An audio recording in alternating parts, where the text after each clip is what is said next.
عربی زبان کا ایک مقولہ ہے، کلو اناء یترشح بما فیہ، ہر برتن سے وہی ٹپکتا ہے جو اس میں ہوتا ہے۔ اگر کسی برتن میں دودھ ہے تو دودھ ٹپکے گا، پانی ہے تو پانی ٹپکے گا، خون ہے تو خون ٹپکے گا۔ اسی طرح ہر انسان سے وہی چیزیں ظاہر ہوتی ہیں، انسان وہی باتیں کرتا ہے جو اس میں ہوتی ہیں، جو اس کی خصلت ہوتی ہیں۔ اسے ایک واقعے سے بہت آسانی کے ساتھ سمجھا جا سکتا ہے۔ سلطان محمود غزنوی جو اپنے وقت کے متقی پرہیزگار خدا ترس سلطان تھے، آپ نے اپنے درباریوں میں ایک مرتبہ اس خواہش کا اظہار کیا کہ مجھے حضرت خضر علیہ السلام سے ملاقات کرنی ہے، کسی طرح میری ملاقات حضرت خضر علیہ السلام سے ہو جائے۔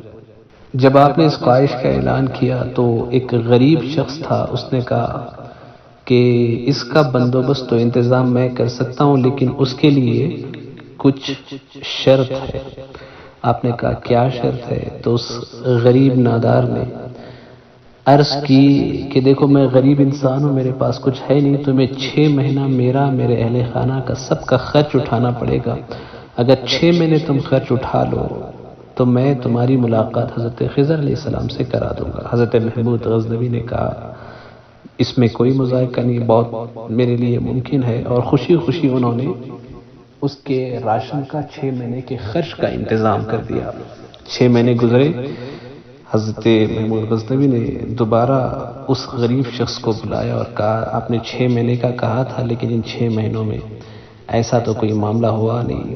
تو اس غریب شخص نے کہا لگتا ہے ان وظائف میں جو ہم نے کیے کچھ کمی رہ گئی ہے، لہذا مزید اسے 6 مہینے بڑھا دیا جائے، اور آپ اگلے اور 6 مہینے تک میرے بال بچوں کا، اہل و عیال کا سب کا خرچ اٹھا لیں، میں آپ کی حضرت خضر سے ملاقات کا انتظام کر دوں گا۔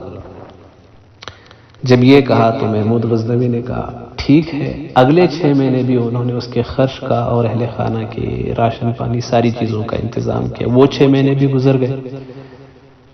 پھر اس غریب کو لایا گیا، پوچھا گیا کہ ابھی تک میری ملاقات نہیں ہوئی ہے خضر علیہ السلام سے۔ تو وہ کہتا ہے کہ دیکھیں بادشاہ سلامت، میں تو ایک غریب نادار آدمی ہوں، میرے پاس اتنی طاقت و سکت نہیں ہے، میں اس قابل نہیں کہ آپ کی ملاقات حضرت خضر سے کرا دوں، بس میرا گھر کا گزارنا تھا، چلنا تھا، اس لیے میں نے اپنے بال بچوں کو پالنے کے لیے آپ سے جھوٹ کہہ دیا۔ محمود غزنوی نے اپنے درباریوں میں اس وقت جو اکابر علماء بھی تھے، وزراء تھے، ان کی موجودگی میں اپنے ایک وزیر سے سوال کیا کہ اس کا کیا کیا جائے؟ تو ایک وزیر نے کہا کہ اس کی گردن مار دی جائے، گردن اتار دی جائے۔ وہاں پہ ایک نورانی شکل کے بزرگ بیٹھے ہوئے تھے، محمود غزنوی کی نظر ان پر بھی پڑی، تو محمود غزنوی نے جب ان کی طرف دیکھا تو اس نورانی شکل کے بزرگ نے کہا کہ اس نے بالکل صحیح کہا ہے۔ دوسرے وزیر سے محمود غزنوی نے پوچھا تو اس نے کہا کہ اس کو اتنی آسانی سے قتل نہ کیا جائے کہ صرف اس کی گردن اتار دی جائے، بلکہ اس کو اس طرح کی سزا دی جائے کہ اس پر کتے چھوڑ دیے جائیں اور کتے نوچ نوچ کر اس کا خاتمہ کر دیں۔ وہ نورانی بزرگ نے دوبارہ کہا کہ اس نے بالکل صحیح فرمایا ہے۔ اس کے بعد بات ہوتے ہوتے حضرت ایاز تک پہنچی، جو کہ سلطان محمود غزنوی کے غلام ہوا کرتے تھے۔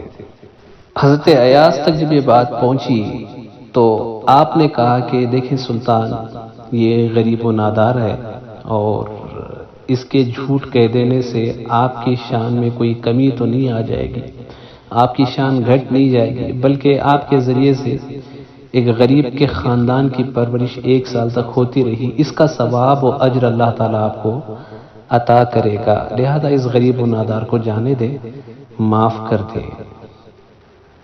تو وہ جو نورانی شکل کے بزرگ تھے انہوں نے حضرت ایاز کی بات کو سنا، اور سننے کے بعد کہتے ہیں کہ آپ نے بھی بالکل صحیح فرمایا ہے۔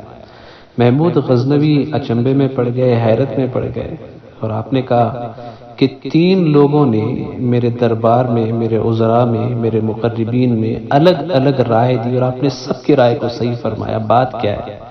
تو نورانی شکل کے جو بزرگ تھے وہ فرماتے کہ ہر انسان جو اس کی خصلت ہوتی ہے، طبیعت ہوتی ہے، اسی اعتبار سے بات کرتا ہے۔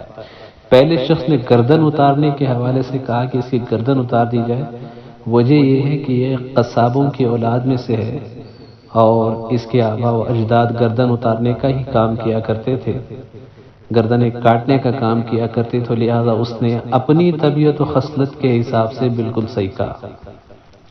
اور دوسرا شخص بادشاہ کے کتے چرایا کرتا تھا، اس کا انتظام کیا کرتا تھا، دیکھ بھال کیا کرتا تھا، اسی لیے اس نے اس غریب پر کتے چھوڑنے کا حکم دیا۔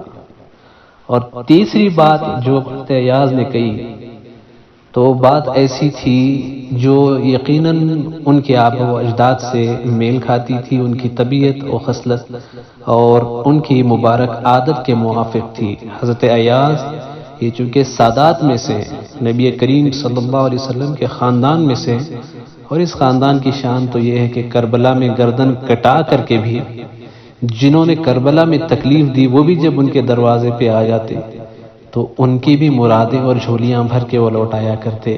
یہ شان کریمانہ ہے اس خانوادے کی، اور حضرت ایاز نے بھی بالکل صحیح فرمایا۔ جب محمود غزنوی نے یہ سنا کہ ایاز، حضرت ایاز یہ سادات میں سے، تو سلطان کھڑے ہو گئے بعد اور کہنے لگے ایاز آپ نے آج تک مجھے نہیں بتایا کہ آپ سید زادوں میں سے، آپ سادات میں سے۔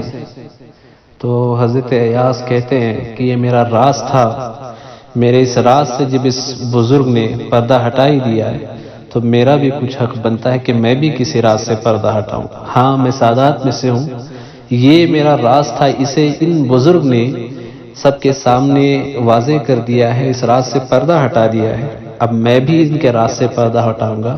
اے سلطان، اب تک آپ جس نورانی شکل والے بزرگ سے بات کر رہے ہیں وہ کوئی اور نہیں، وہ حضرت خضر علیہ السلام ہی ہے جن سے آپ اب تک گفتگو کر رہے ہیں۔